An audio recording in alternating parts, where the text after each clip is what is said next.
स्वामी समर्थी. मी डॉक्टर राखी आपल्याला 1 फेब्रुवारीला असलेल्या गणेश जयंतीबद्दल सांगण्यासाठी आली आहे. एक दिवस आधी सांगत आहे कारण आपल्याला खूप तयारी करायची आहे. बाप्पाचा जन्मदिवस आहे आणि या दिवशी आपण मागे गणपतीही करतो. काही लोक आपल्या घरामध्ये मूर्ती आणतात आणि त्याची स्थापना करून त्याला विसर्जनही दुसऱ्या दिवशी करतात. तर गणेशजीचा हा जन्मदिन आहे आणि हा बुद्धीचा देवता आहे.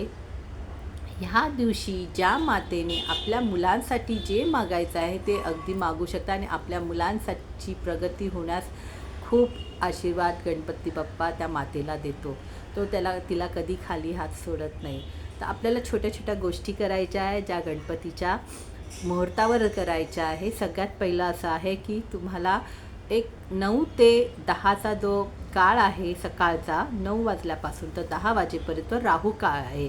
ह्या 1 तासाच्या काळामध्ये आपल्याला काही करायचं नाही आहे. बाकीच्या 10 नंतर तुम्ही दिवसभरात आणि रात्रीपर्यंत तुम्ही हा जयंती साजरी करू शकतात आणि पहाटे सकाळपासून ते 9 वाजेपर्यंत फक्त 1 तासाचा काळ आपल्याला काही करायचं नाही आहे.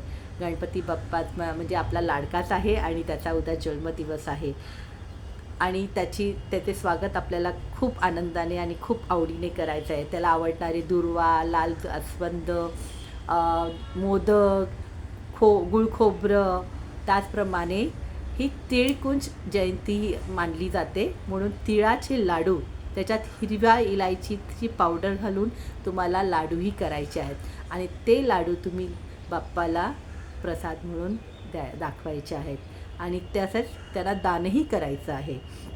पण त्या तिळाचं दान हे महत्त्वाचं दान मानलं जातं आणि गणेशजींना हे तिळाचे लाडू खूप आवडतात म्हणून आपल्याला न चुकता उद्या तिळाचे लाडूंचा प्रसाद दाखवायचा आहे.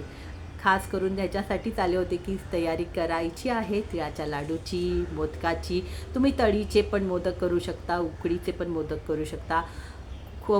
सुक्या खोबऱ्याची वाटी आणि गूळ हेही आपल्याला उद्या द्यायचं आहे. बाकी तुम्हाला जे आवडेल ती मिठाई आहे, घरातले तुम्ही जे पण बनवाल ते तुम्ही बाप्पाला दाखवायचंच आहे. पण महत्त्वाचे हे काही प्रसाद आहे जे आपल्याला बाप्पाला दाखवायचे आहेत आणि त्याच्यानंतर त्यांचं दानही करायचं आहे. तर उद्याच्या मागे गणपतीच्या गणेश जयंतीची तयारी सुरू करायची. आपल्याला उद्यासाठी काय काय आणायचं आहे? दुर्वा पाहिजे, ताज्या हिरव्या दुर्वा. त्याच्यानंतर हवं आपल्याला जास्वंदाची फुलं, जास्वंदाचं पानही आणायचं आहे कारण त्याचीसुद्धा आपल्याला महत्त्व आहे. उद्याच्या दिवशी आपल्याला जास्वंदाच्या झाडाचं पान आणून त्याच्यावर हळद कुंकू फूल वाहून गणेशांना अर्पित करायचं आहे. त्यांच्या चरणी ठेवायची, आपली मनोकामना बोलायची आहे आणि मग ती तुम्ही तुमच्या तिजोरीत ठेवायचं आहे. अशा प्रकारे तुम्हाला उद्याची तयारी करायची आहे. तर पुन्हा भेटूया. श्री स्वामी समर्थ.